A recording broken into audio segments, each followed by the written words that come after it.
ओम शांति। आज का महावाक्य है 23/9/2025। बाबा ने कहा, मीठे बच्चे, हर बात में योग बल से काम लो। बाप से कुछ भी पूछने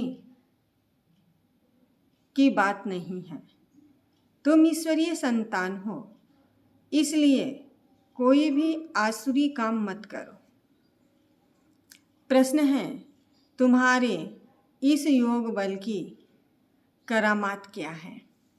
उत्तर है, यही योग बल है जिससे तुम्हारी सब कर्मेंद्रियां बस हो जाती हैं।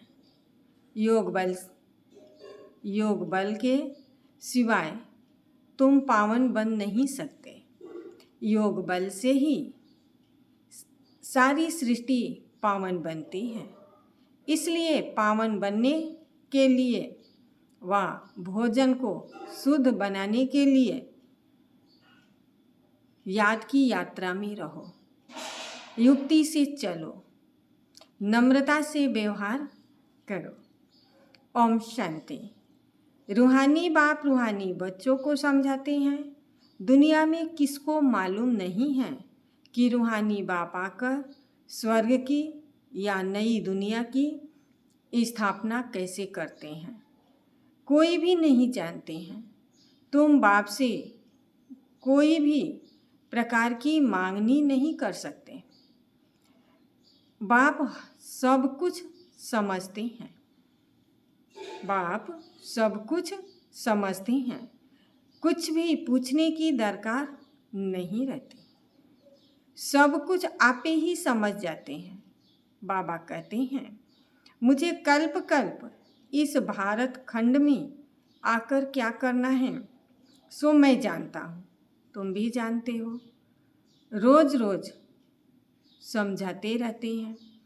कोई भल एक अक्षर भी न पूछे तो भी सब कुछ समझा देते हैं और समझाते रहते हैं।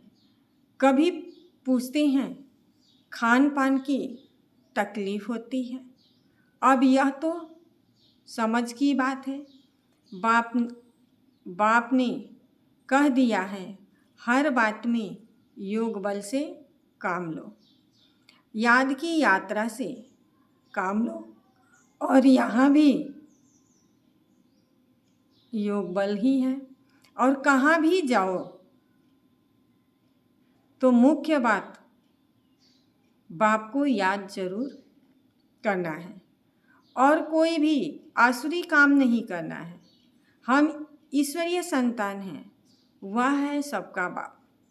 सबके लिए शिक्षा यह एक ही देते हैं। बाप शिक्षा देते हैं, बच्चे स्वर्ग का मालिक बनना है। रजाई में भी पोजीशन तो होती ही है। हर एक के पुरुषार्थ अनुसार मर्तबा होता है। हर एक के पुरुषार्थ अनुसार मर्तबा होता है। तुमको कुछ भी पता नहीं था कि बाप कब आए हैं, आकर क्या किए हैं और क्या करेंगे, कहाँ ले जाएंगे। बाप ही आकर समझाते हैं। बाबा क्या करते हैं, हम बच्चों को समझाते हैं। ड्रामा के प्लेन अनुसार तुम कहाँ से भी गिरे हो, एकदम चट एकदम ऊंची चोटी से जरा भी बुद्धि में नहीं आता कि हम कौन हैं। अब महसूस करते हो ना, तुमको स्वप्न में भी नहीं था कि बाप आकर क्या करेंगे। तुम भी कुछ नहीं जानते थे। जानते थे कुछ नहीं जानते थे। अब बाप मिला हुआ है तो समझते हो। ऐसे बाप के ऊपर तो निछावर होना पड़े। जैसे पतिव्रता स्त्री होती है तो पति पर क्या करती है, निछावर हो जाती है। चिता पर चढ़ने से भी डरती नहीं। डर लगता है नहीं। कितनी बहादुर होती हैं, कितनी बहादुर होती हैं। आगे चिता पर बहुत चढ़ती थी। यहाँ बाबा तो ऐसी कोई तकलीफ नहीं देते हैं। भल नाम ज्ञान चिता है, परंतु जलने करने की कोई बात नहीं है। बाप बिल्कुल ऐसे ही समझाते हैं जैसे मक्खन से बाल। बच्चे समझते हैं बरोबर जन्म जन्मांतर का सिर पर बोझ है। कोई एक अजालिम नहीं, हर एक मनुष्य एक दो से जास्ती अजालिम है। मनुष्यों को क्या पता पास्ट जन्म में क्या क्या किया है, अभी तुम समझते हो पाप ही किए हैं। वास्तव में पुण्य आत्मा एक भी नहीं है, सब है पाप आत्माएं। पुण्य करें तो पुण्य आत्मा बन जाएं। पुण्य आत्माएं होती हैं सतयुग में। कोई ने हॉस्पिटल आदि बनाई सो क्या हुआ, सीढ़ी उतरने से थोड़े ही बच गए, सीढ़ी उतरने से थोड़े ही बच गए। चढ़ती कला तो नहीं होती है ना, गिरती ही जाती है।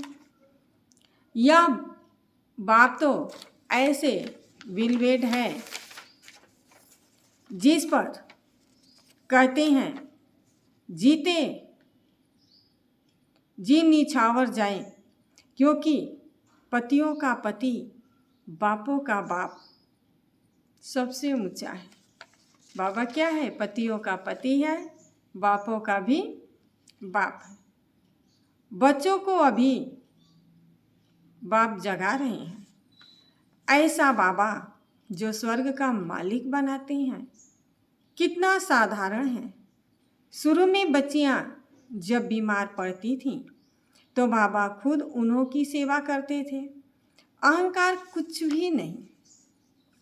बाप दादा मुझते ऊंच हैं, कहते हैं जैसे कर्म मैं इनसे कराऊंगा या करूंगा, दोनों जैसे एक हो जाते हैं। पता थोड़े ही पड़ता है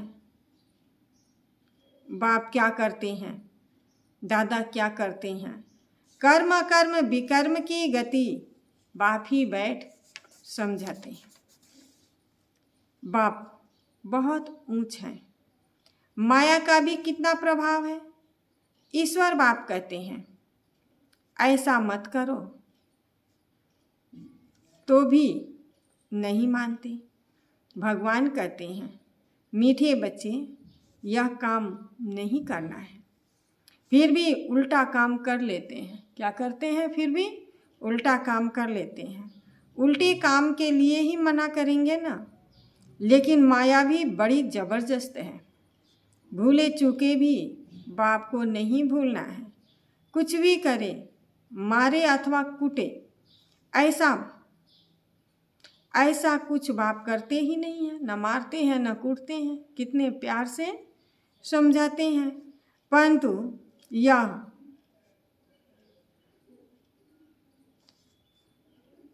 जानते तो कुछ भी नहीं है। गीता भी है, तुम्हारे दर को नहीं छोड़ेंगे, चाहे कुछ भी हो जाए, तुम्हारे दर को नहीं छोड़ेंगे। बाहर में रखा ही क्या है। बुद्धि भी कहती है जाएंगे कहाँ। बाबा सही देते हैं, फिर थोड़े ही कभी मिलती है। ऐसे थोड़े ही हैं, दूसरे जन्म में कुछ मिल ना सके। नहीं, यह पारलौकिक बाप है जो बेहद सुख का तुमको मालिक बनाते हैं। बच्चों को दैवी गुण भी धारण करने हैं, सो भी बाप राय देते हैं। अपना पुलिस आदि का काम भी करो, नहीं तो डिसमिस कर देंगे। अपना काम तो करना ही है। आँख दिखानी पड़ती है। जितना हो सके प्रेम से काम लो, नहीं तो युक्ति से आंख दिखाओ, हाथ नहीं चलाना। बाबा के कितने ढेर बच्चे हैं, बाबा को भी बच्चों का ख्याल रहता है। मूल बात है पवित्रता। जन्म जन्मांतर तुमने पुकारा है ना, जन्म जन्मांतर तुमने पुकारा है ना। हे पतित पावन, आकर हमको पावन बनाओ। परंतु अर्थ तो कुछ भी नहीं समझते हैं। बुलाते हैं तो जरूर पतित हैं, नहीं तो बुलाने की दरकार ही नहीं, पूजा की भी दरकार नहीं। बाबा समझाते हैं तुम अबलाओं पर कितने अत्याचार होते हैं, सहन करना भी है, युक्तियां भी बतलाते रहते हैं, परंतु नम्रता से चलो, बोलो आप तो भगवान हो, फिर यह क्या मांगते हो। हथियाला बांधते समय कहते हैं मैं तुम्हारा पति, ईश्वर और गुरु सब कुछ हूँ, अब मैं पवित्र रहना चाहती हूँ, तो तुम रोकते क्यों हो। भगवान को तो पतित पावन कहा जाता है, आप भी पावन बनने वाले बन जाओ। ऐसे नम्रता से बात करनी है। क्रोध करें तो फूलों का वर्षा कराओ, मारते हैं फिर अफसोस भी करते हैं, जैसे शराब पीते हैं तो बड़ा नशा चढ़ जाता है, अपने को बादशाह समझते हैं, तो यह विष भी ऐसा चीज़ है, बात मत पूछो, पछताते भी बहुत हैं। परंतु आदत पड़ी हुई है तो वह टूटती नहीं है। एक बार विकार में गया, बस नशा चढ़ा, फिर गिरते ही रहते हैं। जैसे नशे की चीज़ें खुशी में लाती है ना, विकार भी ऐसा ही है।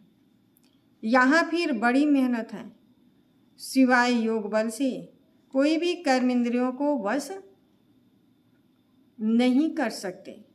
योग बल से ही करामात हैं, तब तो नाम मशहूर है ना। बाहर से आते हैं यहाँ योग सीखने, शांति में बैठेंगे ना, घर बार से दूर हो जाएंगे। वह तो है आधा कल्प के लिए आर्टिफिशियल शांति। किसको सच्ची शांति का मालूम तो नहीं। बाबा कहते हैं बच्चे, तुम्हारा स्वधर्म ही है शांत। इस शरीर से तुम कर्म करते हो, जब तक शरीर धारण न करें तब तक आत्मा शांति में रह न सके, फिर कहाँ न कहाँ जाकर प्रवेश करती है। यहाँ तो फिर कोई सूक्ष्म शरीर से धक्के भी खाती हैं। वह छाया के शरीर होते हैं, कोई दुख देने वाली होती है तो कोई अच्छे भी होते हैं। यहाँ भी कोई भले मनुष्य होते हैं जो किसको दुख नहीं देते, और कोई तो बहुत दुख देते हैं। कोई जैसे साधु महात्मा होते हैं। बाबा समझाते हैं, मीठे मीठे बच्चे, सिकिलदे बच्चों, तुम 5000 वर्ष के बाद फिर से आकर मिले हैं। क्या लेने के लिए? बाप ने बताया है तुमको क्या मिलने का है। बाबा आपसे क्या मिलना है यह तो प्रश्न ही नहीं है। आप तो हो ही हेवनली गॉड फादर, नई दुनिया के रचयिता, तो ज़रूर आपसे बादशाही ही तो मिलेगी ना। बाबा कहते हैं थोड़ा भी कुछ समझ जाते तो स्वर्ग में ज़रूर आ जाएंगे। हम स्वर्ग की स्थापना करने आए हैं, बड़े ते बड़ा आगामी हैं। भगवान और प्रजापिता ब्रह्मा।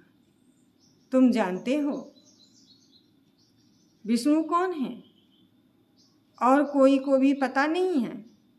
तुम तो कहेंगे हम उनके घराने के हैं, विष्णु के घराने के हैं, वो हमारे पूर्वज हैं।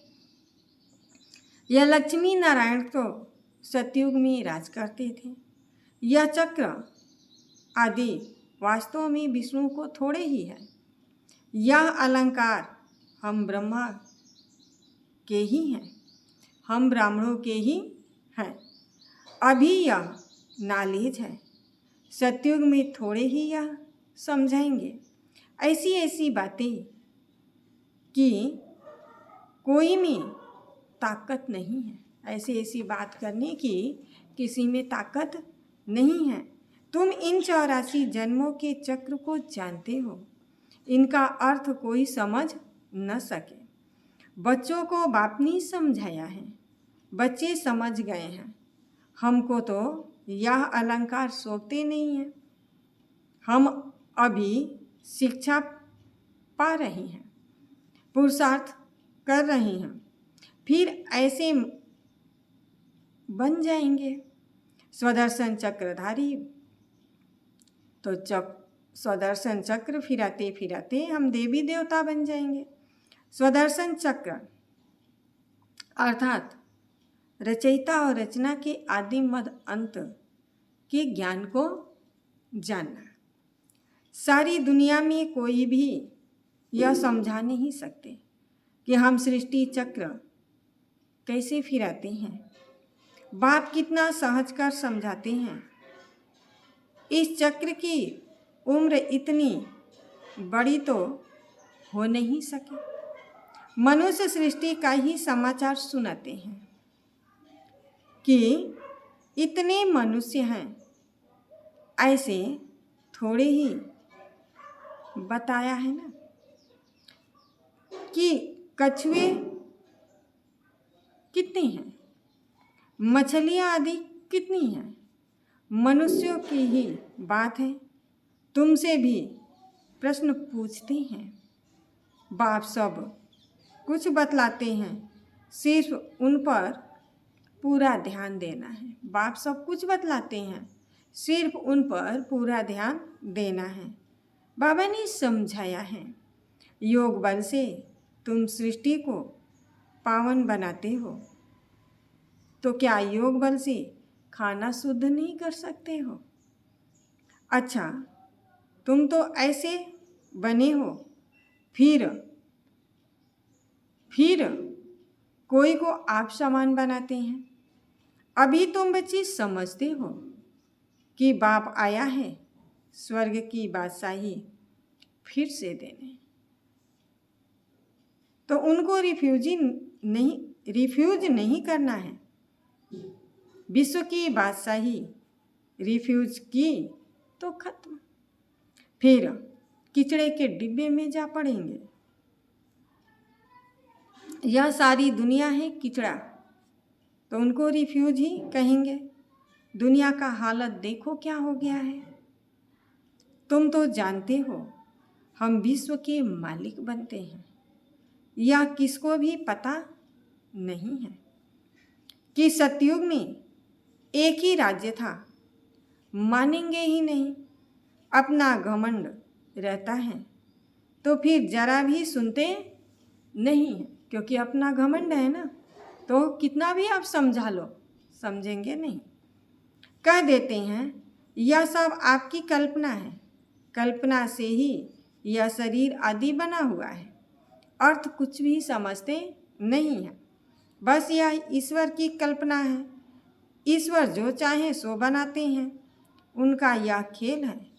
ऐसी बातें हैं ना, बात मत पूछो।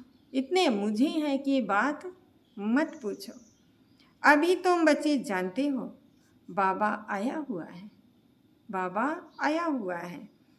बूढ़ियाँ भी कहती हैं बाबा हर 5000 वर्ष के बाद हम आपसे स्वर्ग का वर्षा लेते हैं। हम अभी आए हैं स्वर्ग की रजाई लेने। तुम जानते हो कि अब सभी एक्टर्स का अपना अपना पार्ट है। एक का पार्ट न मिले दूसरे से, तुम फिर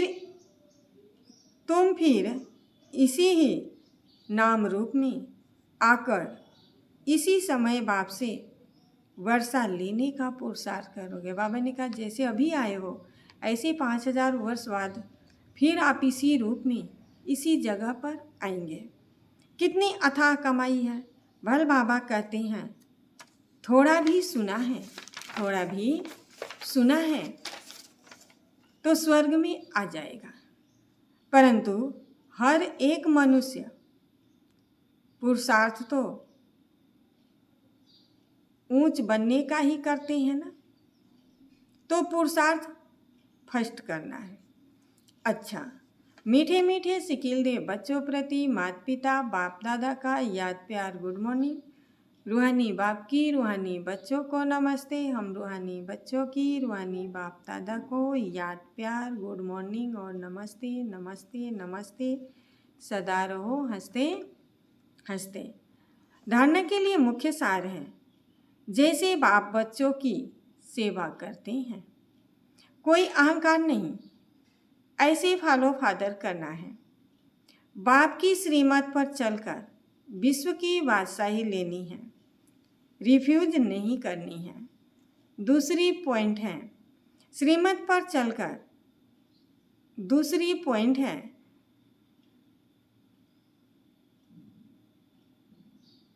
बापों का बाप पतियों का पति जो सबसे ऊंच है, विल वेट है, उस पर जीते जी निछावर हो जाना है। ज्ञान चिता पर बैठना है, कभी भूले चूके भी बाप को भूल उल्टा कर्म नहीं करना है। वरदान है खुशियों के अखुट खजाने से भरपूर सदा बेफिक्र बादशाह भवा। खुशियों के सागर द्वारा रोज खुशी का अखुट खजाना मिलता है, इसलिए किसी भी परिस्थिति में खुशी गायब नहीं हो सकती। किसी भी बात का फिक्र हो नहीं सकता। ऐसे नहीं प्रॉपर्टी का क्या होगा, परिवार का क्या होगा, परिवर्तन ही होना है। परिवर्तन होगा ना। पुरानी दुनिया में कितना भी श्रेष्ठ हो, लेकिन सब पुराना ही है, इसलिए बेफिक्र बादशाह बन गए। जो होगा अच्छा होगा। ब्राह्मणों के लिए सब अच्छा है, कुछ भी बुरा नहीं है। आपके पास यह ऐसी बादशाही है जिसे कोई भी छीन नहीं सकता। ये ऐसी बादशाही है जिसे कोई भी छीन नहीं सकता। स्लोगन है इस संसार में एक अलौकिक खेल और परिस्थितियों को खिलौना मानकर चलो तो कभी निराश नहीं होंगे। अव्यक्त इशारे हैं। अब लग्न की अग्नि को प्रज्वलित कर योग को ज्वाला रूप बनाओ। लास्ट सो फास्ट पुरुषार्थ ज्वाला रूप का ही रहा हुआ है। पांडवों के कारण याद रुके हुए हैं। पांडवों के कारण यादव रुके हुए हैं। पांडवों की श्रेष्ठ शान रूहानी शान की स्थिति यादवों के परेशानी वाली परिस्थिति को समाप्त कर देगी। तो अपनी शान से परेशान आत्माओं को शांति और चैन का वरदान दो। ज्वाला रूप अर्थात लाइट हाउस और माइट हाउस स्थिति को समझते हुए इसी पुरुषार्थ में रहो। मैं कौन हूँ? लाइट हाउस और माइट हाउस। ओम शांति।